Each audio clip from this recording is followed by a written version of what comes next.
સુરતના મહુવા ગામે આવેલ યુકો બેંકમાં આગ લાગી। સવારે 9:30 વાગ્યાના અરસામાં આગ લાગી હોવાની માહિતી છે। જો કે બેંકમાં ફાયર રેક્યુસર 8 અને 2 મોડ્યુલર ટાઈપ હતા। આગ લાગવા છતાં પણ મોડ્યુલર જ ખુલ્યું નહીં। ઘટનાની જાણ બારડોલી ફાયરને કરવામાં આવી હતી। બારડોલી ફાયર તેમજ મામલતદાર મહુવા અને પોલીસ ઘટનાસ્થળે પહોંચી આવ્યા હતા।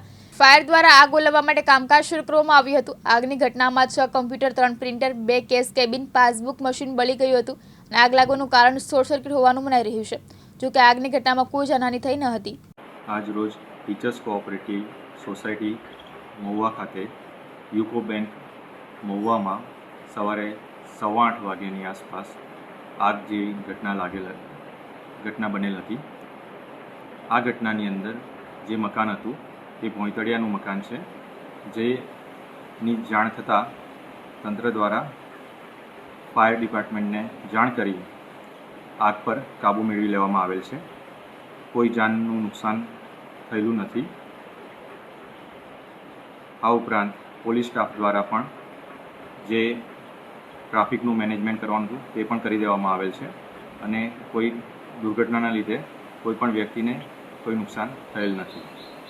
જી સર। હા, ફાયરની ટીમ આવી હતી, કેટલી ગાડી લઈને આવી હતી? ફાયરની ટીમ 2 ગાડીઓ સાથે આવેલ હતી અને આગ પર પૂરેપૂરો કાબૂ મેળવી લેવામાં આવેલ હતો। સર, બેંકમાં કોઈ નુકસાન તમને અંદાજો?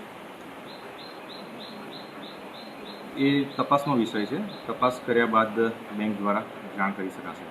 સર, જે એનઓસી ને બીયુસીના જે ફાયરના રિલેટેડ જે નિયમો છે, તો આમાં યુકો બેંક દ્વારા કઈ રીતે લાગુ પડે છે અને શું કહેશો?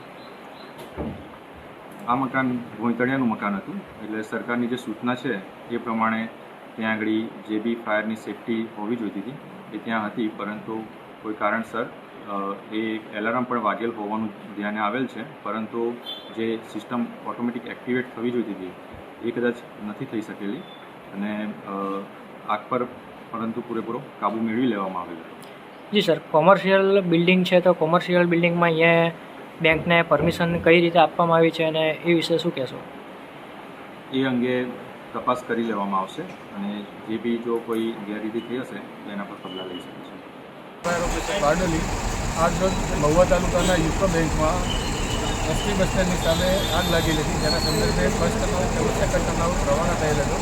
આગનો સ્મોક એટલો વધારે હતો, જેના કારણે અમારે પાછળથી પણ એક્સેસ કરી અને અમારા સ્ટાફના માણસો જઈને વીલ તોડી અને ફાયર પાર્ટી કરેલ।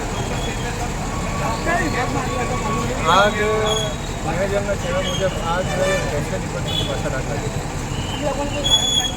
આગ લાગવાનું કારણ હાલ અત્યારે રૂલ્સ ઓફ ઇન્સ્ટોલેશન વાયરિંગમાં કંઈ હશે, રૂલ્સ ઓફ ઇન્સ્ટોલેશનના લીધે આગ લાગી અને તપાસ બાદ ખ્યાલ આવ્યો। નિલય ભટ્ટ, દિવ્યાંગ ન્યૂઝ, મહુવા, સુરત।